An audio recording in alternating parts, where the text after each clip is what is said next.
everyone. Looks like they're muted. I appreciate that. Welcome to the third of our seminar series. Eventually, we'll have 7 of these.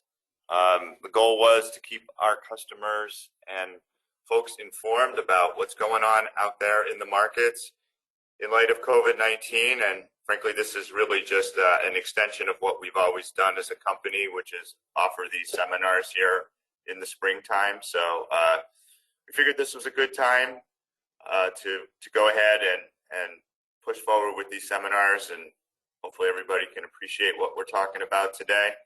I just again ask that everyone keeps themselves muted, cameras off. We're going to take some questions at the end. We have a few questions. I appreciate you folks submitting your questions to the group here. At that time, we have the panel of experts that I'm joined on the phone here with from CES, all working remote and safely, of course, and we'll be able to answer your questions that you send in via email to Casey. She's going to send those questions out to us. But once we're sort of into the question and answer period, feel free to unmute yourself and ask a question if time permits. And again, we can stay beyond the allotted time if people have other questions. We will be sending this presentation out via email as a PDF. So look for an email from Casey as a follow-up. We appreciate you joining, and I will get things started here. So today's agenda is really a little bit of a recap from an earlier presentation that we had that was what we call all of the New England markets. A couple of slides, but a little bit different. Markets have even changed since our last seminar, and so a bit of an update on natural gas, oil, and electricity.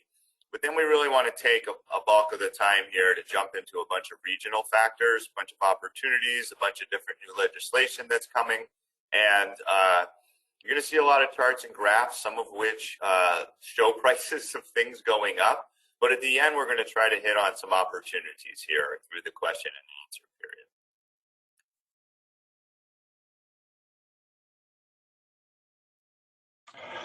Thank you, Keith. I'll go ahead and jump in and do a brief welcome here.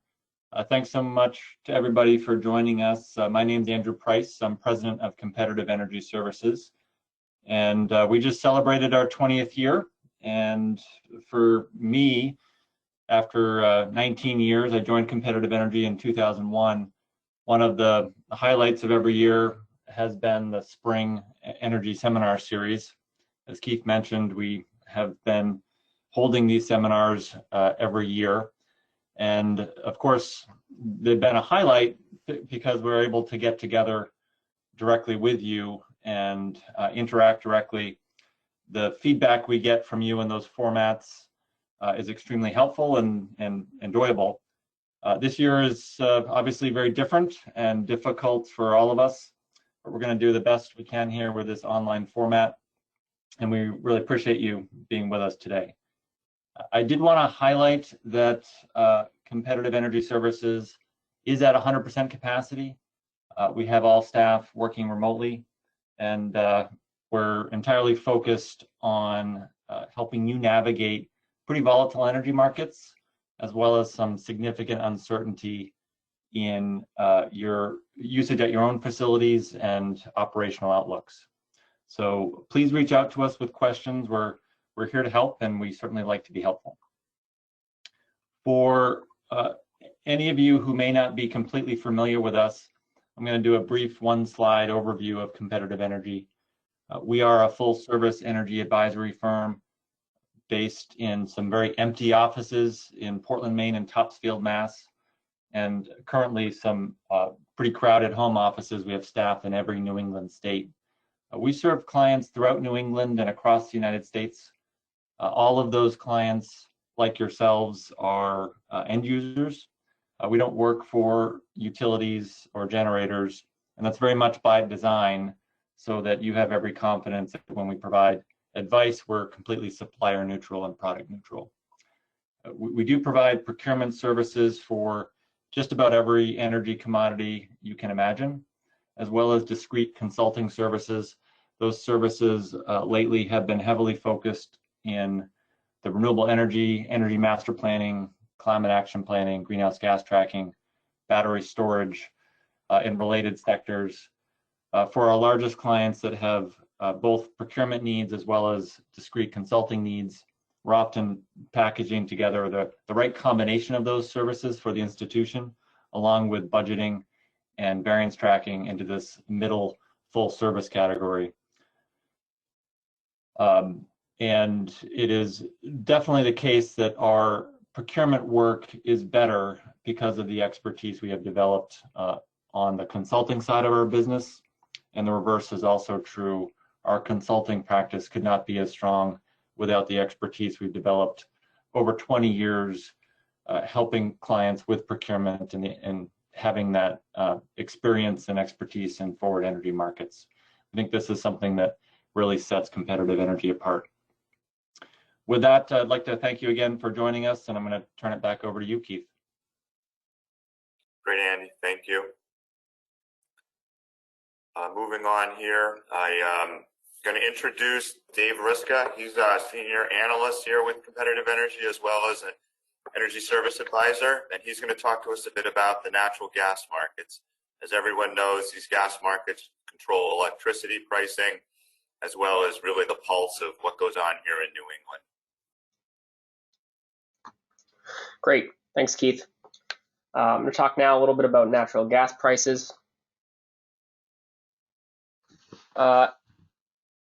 National forward prices, NYMEX, we've seen a decline in near-term futures contracts. The green line is the rolling front month.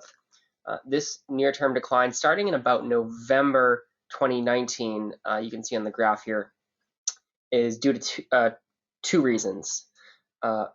Largely, in the this past winter, it was very mild compared to what forecasts were predicting. And because of that, there was decreased demand for natural gas. And more recently, COVID-19 has had an impact, further decreasing demand, which is why we see these short-term NYMEX contracts decreasing, and that's been happening since November. If we look farther out, the blue line is NYMEX winter 2021, and that is essentially, with all this demand destruction we're seeing right now for natural gas, there is oil rigs and natural gas producers are shutting down their facilities because it's not profitable for them to be running. This decline in production, traders are basically trying to hedge farther out in winter 2021 because they're expecting, because of this decline in production, prices are going to go up in the future. If we look at the red line here is the important one. Red line is where prices are currently. These are futures contracts through December 2020 through November 2022. And you can see that contracts in 2021 are sitting at a premium to where they were trading 2 months ago, 3 months ago, 5 months ago, etc. Whereas they're still in that historical range for 2022. That's sort of traders are expecting, natural gas buyers are expecting the demand destruction and the associated decline in production to affect prices, to increase prices in 2021. When hopefully things will be back up and running in 2022, as we sort of see a return to the status quo as far as futures prices. Talking about storage here, storage is another one of the big fundamentals that affects gas prices. We're coming out of the withdrawal season with the highest storage volumes since 2016. That's, again, we had a mild winter. There wasn't as much demand for gas as there normally is, and we didn't have to take out as much out of storage as in previous years. high storage levels typically mean high storage levels will typically suppress futures prices, and so that's also helping with the near term futures contracts, and that's why another contributing factor to the decrease in prices that we've seen recently. Looking at pipelines, there are currently no basically projects or pipeline expansions that are going to affect gas or gas prices or gas availability in Massachusetts.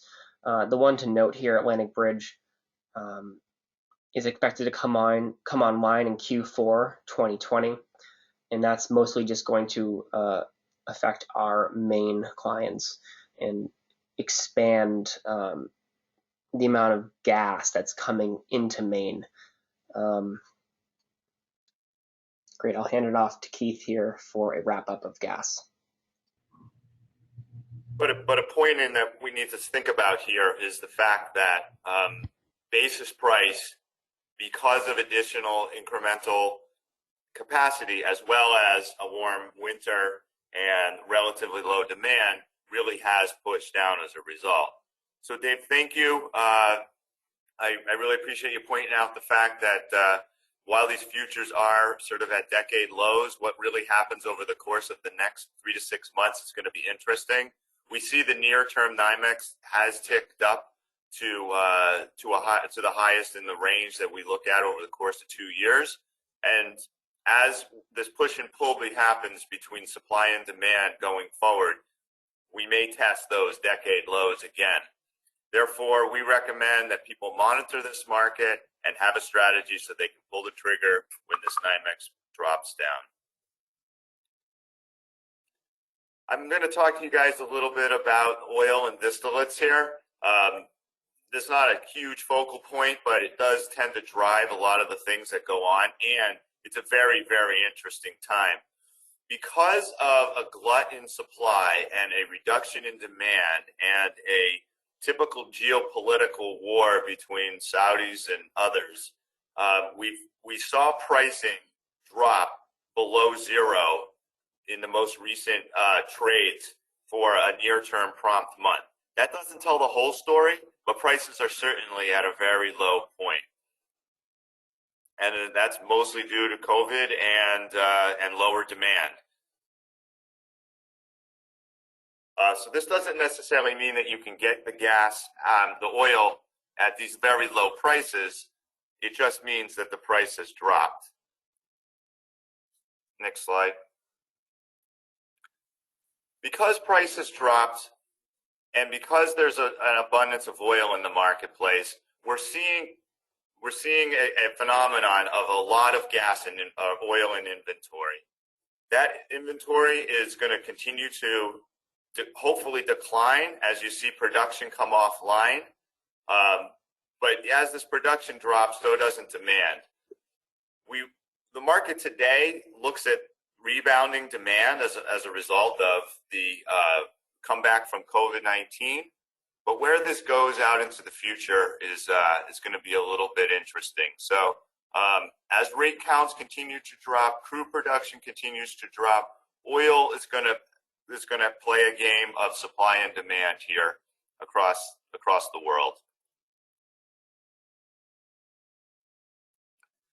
Key takeaways from this thing is that we are at a decade low, but getting that oil from those oil tankers that you saw parked in that flotilla on the last slide to your tank isn't necessarily at a free cost. And oil prices, even though they're at this low point, are still above natural gas costs, and they're still in the future a cost to get those to the tank and to hedge. If you can fill your tanks at this time, it's not a bad idea.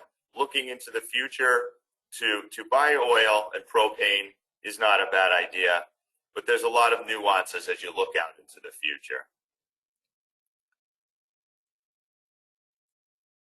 So moving ahead to electricity, we're going to talk first about the different components of electricity. And we're going to focus on the supply picture.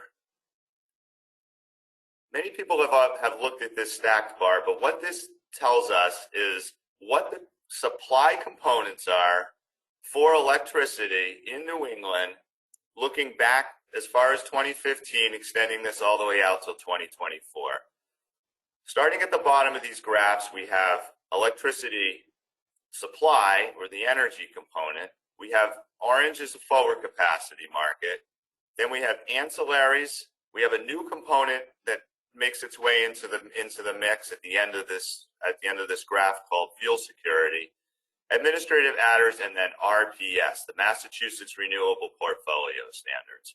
This is the stack of supply that we're going to talk about today. The first is the energy, the electricity. The cost of procuring these electrons is mostly dependent on natural gas, and this looks flat. It's small movements here and there. These small movements, though, will impact pricing, and those that procure fixed price, looking at when these prices are low in the market is definitely a focal point. We can see supply pricing moving up over a course of time here in the forwards market, and that's a result of natural gas forwards and generally the wholesale look on electricity generation.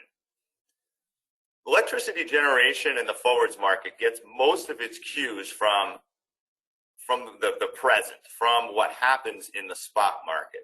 This slide here shows a 10-year look at spot pricing. The dark blue bars are the winter, the light are the summer. It's obvious to everyone here that summer is much less expensive than the winter, but important to note, winter is where there's volatility. Because of what Dave was talking about, with the lack of regional infrastructure for natural gas, we run the risk of high prices in the winter time. Right now, because of low gas prices, low demand, and a seasonably warm winter, we're going to see these 2020 prices be below the low point that was set back in 2016. So winter's 45% below 2016, below the 5-year average, and in general, 19 prices have trended lower as well. So this clue sends a lot of forward information to the marketplace, which is why we are seeing fairly low prices out there in the market. The trick, though, is in the future. We show this a bit in the supply graph stack that the blue bar was getting higher. And as we look at these line graphs, we can see the yellow is getting more expensive than the other lines. This means that the 2023, 2024, and beyond prices are more expensive than the near-term pricing. So there's a balance here as you look at pricing. How do you hedge the near term and still deal with the more expensive outward term? So watching these outward terms, I think, is a very important part of tracking the market and understanding your strategy going forward. The next component is capacity. Capacity is also known as FCM. This is determined by ISO New England through a forward auction, and these prices have continued to decline. Effectively, what capacity is it's a supply and demand situation, and there's been almost an excess of demand that's hit, or excuse me, that's of supply that's hit the market recently, and it's caused the most recent auction to drop to historical lows. The table shows the FCM prices set through that auction, looking all the way out into 2022. And we can see back in 2016 when FCM prices were at their highest, 2017, 2016. And we can see how they've dropped now through the most recent auction that takes us all the way into May of 2024 to $2. So the value of capacity has gone down due to a supply and demand relationship in the marketplace. This is helping bring overall prices down, and it's also helping compensate for other components that are being added to the supply stack in Massachusetts. CES has always helped folks know or try to know when to reduce load to optimize their capacity tag. This is a program called CES Self-Help. Today, this program works in tandem with a number of utility programs as well. And everyone's asking the question, what's going to happen in the summer of 2020? What we've seen is we've seen lower peaks because of COVID-19, but we've really not seen what warm weather will do in New England with the new stay-at-home approach to people and industrial demand. And so we're going to continue to track this. We're going to continue to look at what the overall mix of supply and demand are out there in the marketplace. And we're going to have to communicate with folks as we see changes going on in the market and in what we see as an ultimate perceived peak time. So all the other programs that are associated with the utility are going to continue to be a key piece to this demand response approach. But self-help is going to be an interesting summer for sure. The last piece to this that we're going to talk about is known as fuel security. We talked about a shortage of natural gas infrastructure in New England. As there's a shortage of gas, there's a potential shortage of electricity generation in the wintertime. We saw steep spikes in price during cold weather periods known as the polar vortex, and those spikes were a result of just not having enough fuel in New England to fuel the electricity generation. ISO New England has to come up with a solution, and they've come up with a series of steps that is now known as fuel security to handle the concern over the natural gas-fired power plants in the wintertime. This approach has taken a few different turns over the course of, and will take a few turns over the course of the next 5 years. First is the Mystic Station. This generation station outside of Boston is critical to New England's energy hub. And as Mystic was debating, and the parent company that owns Mystic was debating of taking this generation station offline, ISO New England realized they had a problem. And they came back to Mystic and said, we'll pay you to stay online through 2024. We're going to add that cost back into the supply component of people's bills, and we need to come up with a better solution. The inventoried energy program that you see in the middle here, this was the interim solution that we see for 2023-24. Again, the prices shown here are what is going to make it into everyone's bill in dollars per megawatt hour, and this is the interim step. The piece that comes out of this is what's known as the Energy Security Improvements, or ESI. The timeline on this indefinite. It's going to start to go into place into 2024. It's going to add a very broad range of pricing because there's sort of the severe winter and a not winter component as prices will play out on this thing. So weather will impact what happens with ESI and how suppliers price and how people are charged for the fuel security of New England in the winter time. This is an important piece that we're paying attention to as we're looking at different supply contracts for the future.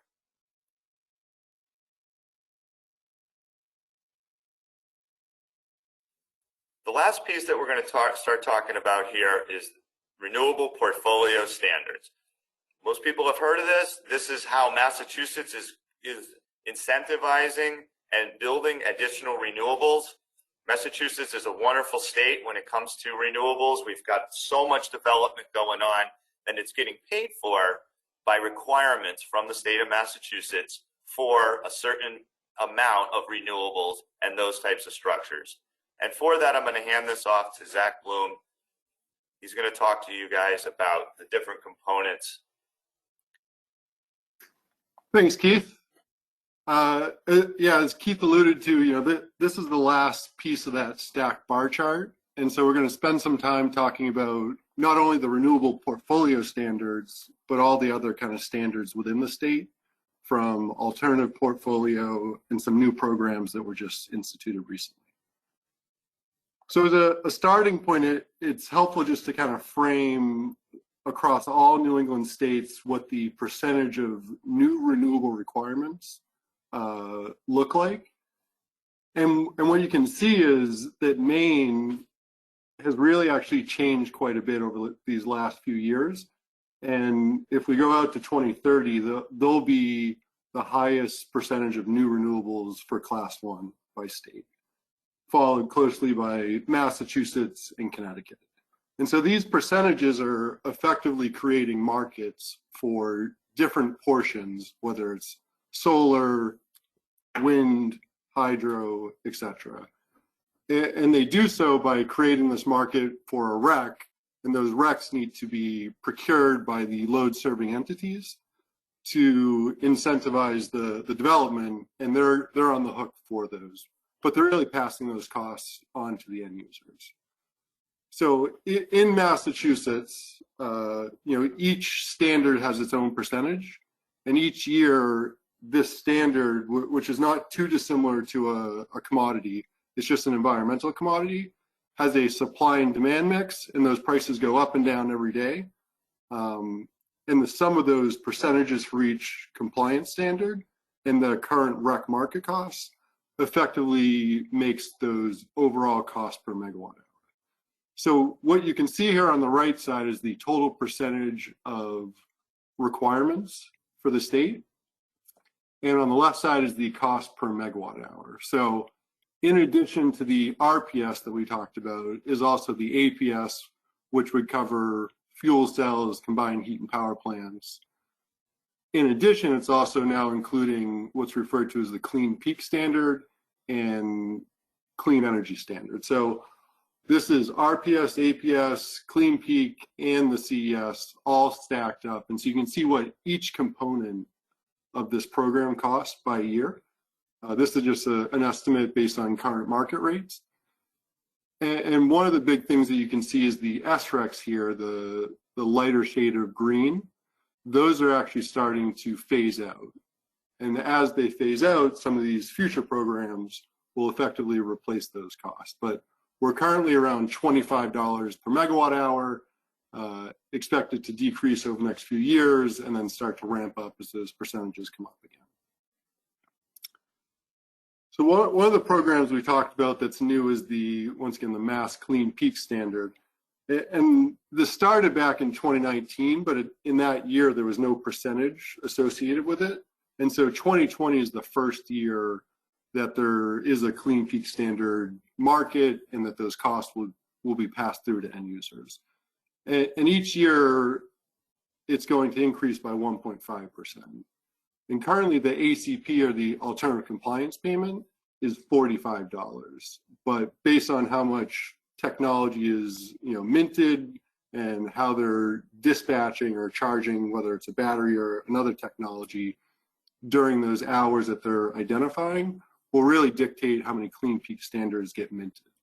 But the overall goal of the program, after looking at California as well as identifying how our load shape is changing, people are familiar with this concept of the duck curve, and effectively what it's doing is carving out a belly in the middle of the day from that solar generation, and the impact is pushing the peak later in the day.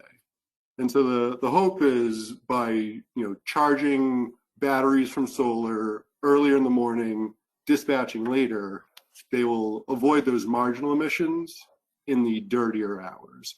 And those hours will change over the course of the year based on when those peaks occur.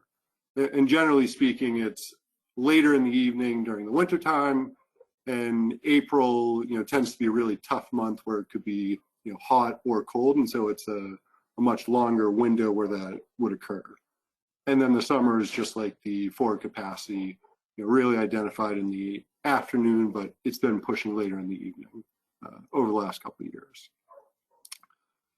So to date, all of these compliance costs have really showed up on the supply side of the bill. And once again, those load serving entities are responsible for collecting it on your behalf. but it's really you guys paying for those costs. And since we didn't have enough acronyms, we decided to add a few more in here. So in addition to REC and SRECs and AICs, now have clean peak certificates, clean energy standards. And so one of the new changes from the SMART program and some of the state directed procurements is collecting those costs on the delivery side. So instead of from your suppliers, these stacked orange bars are representing delivery costs collected by the utilities.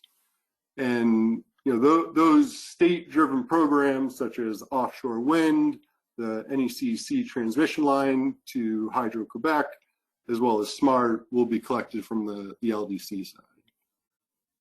And so we're now breaking out the orange to be able to kind of show you what the individual projects are. And the bulk of this is really coming from two programs, the NECEC line as well as the SMART. And you can see as SMART ramps up, those costs will get bigger and bigger.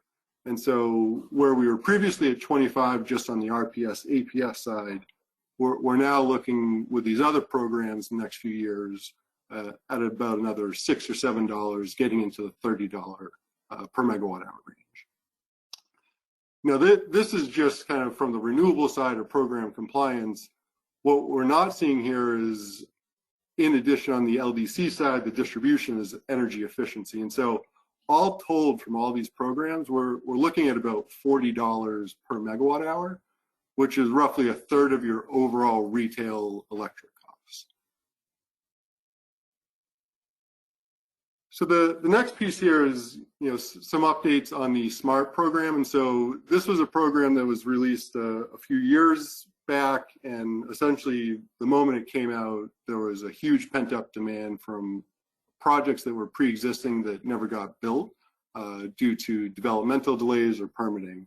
And we're ready once it opened up and kind of got right in. So within a year, essentially all the blocks were fully subscribed. And so this program was now expanded from 1.6 gigawatts up to 3.2. So it doubled. It effectively created, in all those tranches, 8 additional blocks. And so now there's 16. And it created a few carve-outs to make sure that low-income community solar and medium-sized projects that were 25 kW to 500 were allowed to participate as carve-outs. It also added a public adder from 2 cents up to 4 cents per kWh. And it also included a caveat that any large projects over 500 kW needed to be paired with storage. Because the incentives for storage were so good, this was already kind of moving ahead anyways, but good to pair the two together. And it allows you to stack the utility DR that Keith referenced, as well as things like the clean peak certificates, in addition to all the avoided costs you would get from capacity or other bypassable charges.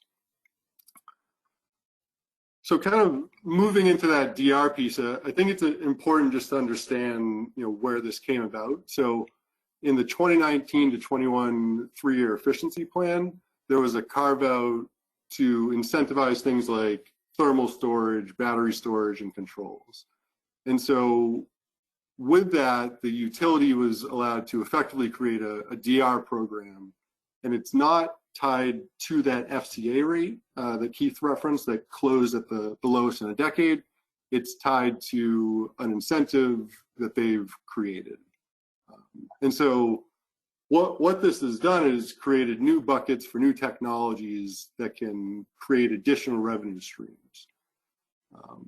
One of the changes here was, instead of having just 1 year, there's a current docket to expand to contracts that could be up to 5 years for incentives. Currently, National Grid offers this just for their daily dispatch. And so what we're showing here is some of these program changes. And so you can see, all these things lining up for your actions, where if you had a battery, for instance, you could get it registered in, either a targeted storage program that occurs in the summer or the winter. It generally lasts for 3 hours, and it could be anywhere from 8 to 5 times per season. And those costs will average your performance over those hours as measured by the meter at the asset level and compensate for $100 per kW per season for the summer and $50 for the winter. In addition, you could also put in your building management system, kind of load shedding, and participate in the targeted dispatch, which is at a slightly lower rate, about $35 for the summer, $25 for the winter. A new change this year is also a weekend bonus, because last year we almost had the peak event on a Saturday. And so they've created this, which is effectively a $10 per kW event bump if you participate in dispatch on the weekend. The one that's really interesting to note is the daily dispatch right here. This is a day ahead notice. It could be anywhere from 2 to 3 hours per event, and they would call you 30 to 60 times per summer. And your average performance over all those events would be multiplied by 200 per kW season. So effectively, if you had a 4 megawatt hour battery and it was 1 megawatt, and you dispatch for 4 hours every time, you would be guaranteed to get the full value. And that would effectively, be $200,000 would be your theoretical max. All of these things can complement and stack on top of things like the CES self-help that Keith referenced, active DR, your 30-minute audit, as well as bidding into the energy markets, for load shedding or increasing generation on a voluntary basis. In addition, things like on-peak demand resources for your solar, a lot of those are tied to more either the current or the upcoming FCA rate. So with that, I'll hand it back to you here, Keith, to open it up for questions. Sure, Zach, thanks. Zach, earlier we showed a picture of that battery at UMass, and I know that's given us a lot of experience. Tell me how that battery's worked out at the University of Massachusetts Amherst. Yeah, so it was, in line with these other programs we're talking about. Mass offered up a really lucrative grant, which covered 50% of the battery. And so it was about 2.5 million, about half of it was covered by the state, and effectively the transmission, kind of open access transmission cost avoidance, as well as FCM, with that grant allowed them to be able to get a payback, based on the pro forma within 10 years. In addition, this utility DR, as well as the clean peak that we referenced, will now be able to be stacked on top of it and could generate, another $200,000 to $300,000+ per year. So in the first 10 months of operations, UMass has already saved, effectively $300,000. And so if they keep this performance up, they should have a full payback on the system within the next, 3 years. So about 6 years faster than our original pro forma, based on some of these new programs and optimal performance.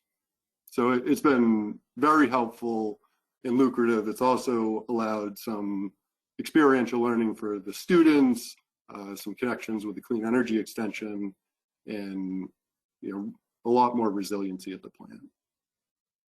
Nice, great project, good stuff. So thanks again to everyone that submitted their questions. The intent here is this to be your time. We're going to take a couple of the questions that were submitted online and talk through these. So looking at the effects of work at home on the peak hour is the first question that we have here.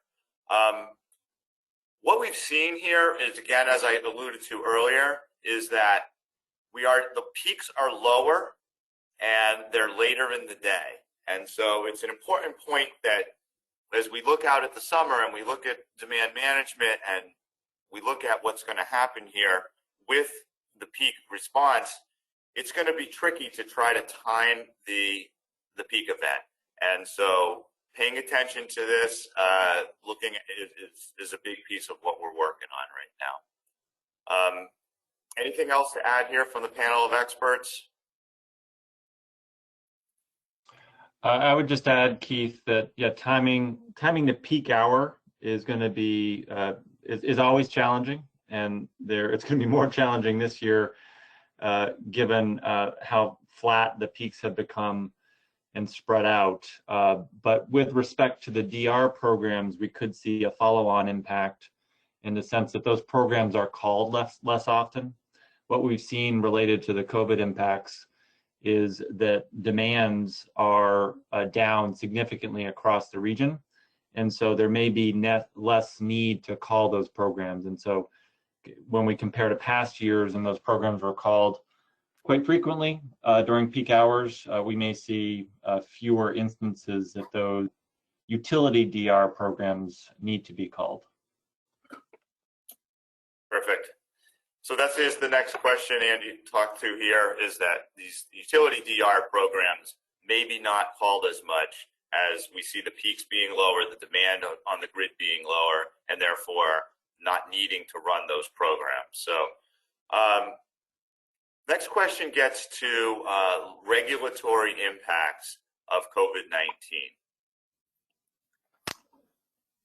Yeah, I can take that one, Keith. I think, you know, as evidenced by the SMART emergency regulations, they actually put a 6-month extension. So if you already applied, you could just reapply over the next few months, and you would get an additional 6-month extension. So that effectively puts you out 18 months. And then there's additional extensions that you could apply for. And this is all under the assumption that, you know, from the development, permitting, et cetera, there might be some delays. And so this is giving a longer runway to be able to get in the queue, mint your statement of qualification and those costs, and then be able to have a little bit more leeway to get those developed without projects falling off. Okay. Another question that came from the group, I changed it, paraphrased it a bit, but what it really was asking is, are there any changes in the economics of cogeneration? Does it still make sense to have cogeneration? And what will cogeneration look like going into the future? And what we can tell folks is that there shouldn't be a significant change in the benefits of cogeneration cogeneration has been one of the cheaper ways to have on-site generation. The generation of electricity on-site is typically cheaper than what one can purchase from the grid.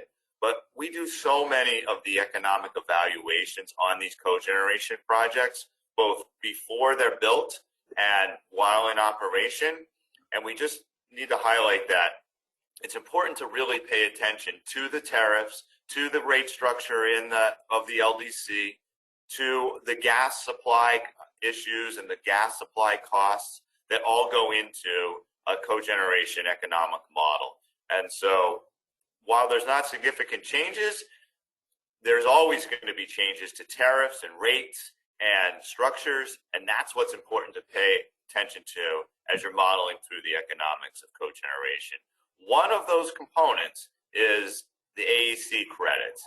These alternative energy credits have declined in value and are likely to continue to decline or remain low here for some period of time, as this is a supply and demand market, and unless there's additional demand required from the state, there's going to be additional supply that's coming through a bunch of new cogeneration facilities that are being built here in New England. So the other piece of this is RECs, and I thought I'd have Andy talk to the REC piece. Yeah, thanks, Keith. I'll just highlight for folks before I jump in there that in addition to emailing Casey, there's a little chat feature right here in GoToMeeting, and you can submit your questions that way. Also, just to add to what Keith said on the cogen, the reason that cogen can be cheaper is if you can utilize 100% of the waste heat that's produced when you're generating your electricity. And so you really need to take an honest look at the heat that's being generated on an hourly basis, not on a monthly or more aggregate basis. to make sure that you can capture and utilize all of that heat. And that's what can drive the economics in your favor. And when we evaluate these projects and that all of that waste heat cannot be used, typically it won't work as well. Switching to the RECs and what we see going into the future, Zach, if you could just actually flip back, I think it was slide 30. You covered this pretty well with a couple visuals. This is a bewildering array of different programs, including the original SREC 1 and SREC 2 programs that started more than a decade ago. As Zach highlighted, those were pretty expensive. Those original SREC programs were incentivizing solar to the tune of 40 cents per kilowatt hour, $400 per megawatt hour. And so those are rolling off here. The programs allowed 10 years of eligibility for those initial projects that came online in 2011, 2012. And as those expire and are replaced by less expensive class 1 projects, we see overall cost declines. So as Zach highlighted, this is the portion of the RPS that's on your supply bill. We see that declining into the future out through 2028, but then starting to increase because the overall requirement, the portion of your supply bill from whichever competitive supplier you choose to utilize, is increasing over time. And you can see that with the upward sloping to the right orange line. That requirement is increasing upwards to 70% by 2035. Eventually, that steady increase year over year does start to overcome the declining SREC costs that are rolling off, and we see prices start to rise again back towards this $25 per megawatt hour, 2.5 cents per kilowatt hour number. Now, if you flip ahead a couple slides, Zach, to 33, all of those components that I just reviewed again are now simplified into just those blue bars. There are additional components, as Zach reviewed, that are being layered in. So with these new components that won't be on your supply, again, these new components will be on your delivery bills. The overall incentive being provided through the Renewable Portfolio Standard programs and related programs are going to have an increasing effect on your total supply bill. So we see that increasing over time. Again, combining supply and delivery related charges, increasing out upwards of $30 a megawatt hour, 3 cents a kilowatt hour as soon as the middle of this decade, and then as high as 35 by the end of or middle of 2030. So a lot of different moving pieces here, and I'm sure there'll be some new programs that get layered in here, some new offshore wind tranches that get contracted, and so this is something to continue to watch. But at $30 a megawatt hour, the importance of this can't be overstated. This is roughly equivalent to your electric commodity cost.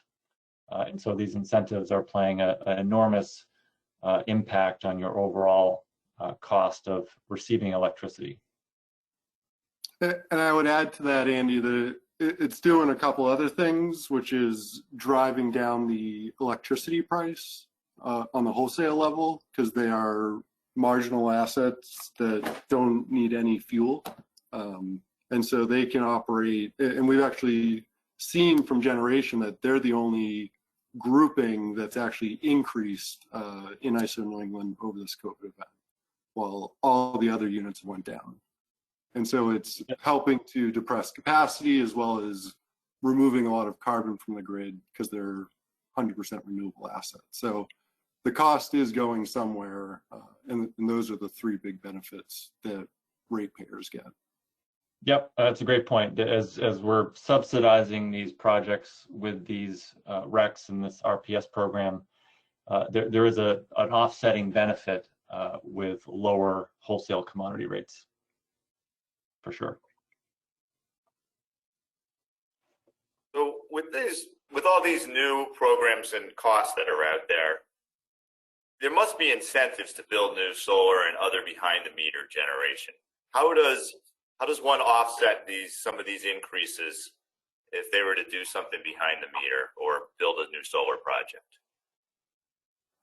Yeah, Keith, that's a good question. I think, Andy referenced the old SREC program, which was, $400 per megawatt hour. And so the current SMART program, depending on size and tranche and technologies, is still somewhere around, 100, right? So they're still giving quite a bit out, not nearly as much as the old SREC, but it's lucrative. Plus you can stack those clean peak program revenues, the utility DR, and then on top of that, it can be used behind the meter on bypassable charges to be able to reduce, all the RPS costs, the energy, any kWh, and similar to Andy's comment on the cogen, you really also need to understand when it's generating and when that demand side, any kW costs could be realized.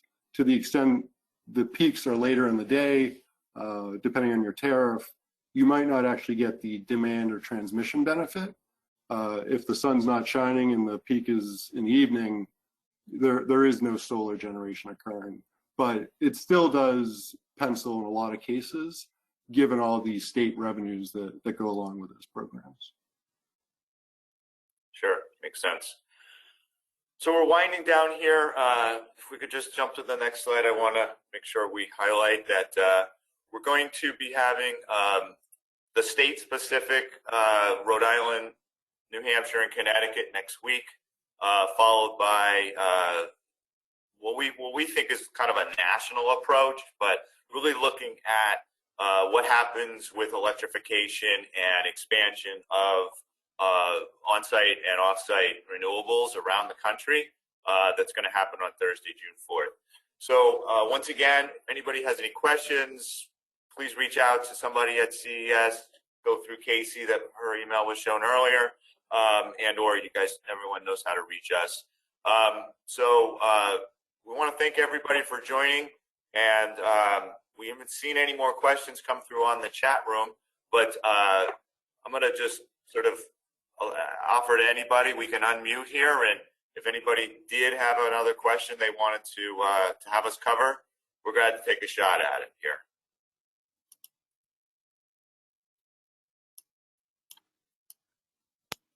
All right, I am going to take that as a no. Again, appreciate everyone participating. Thanks to the panel of experts.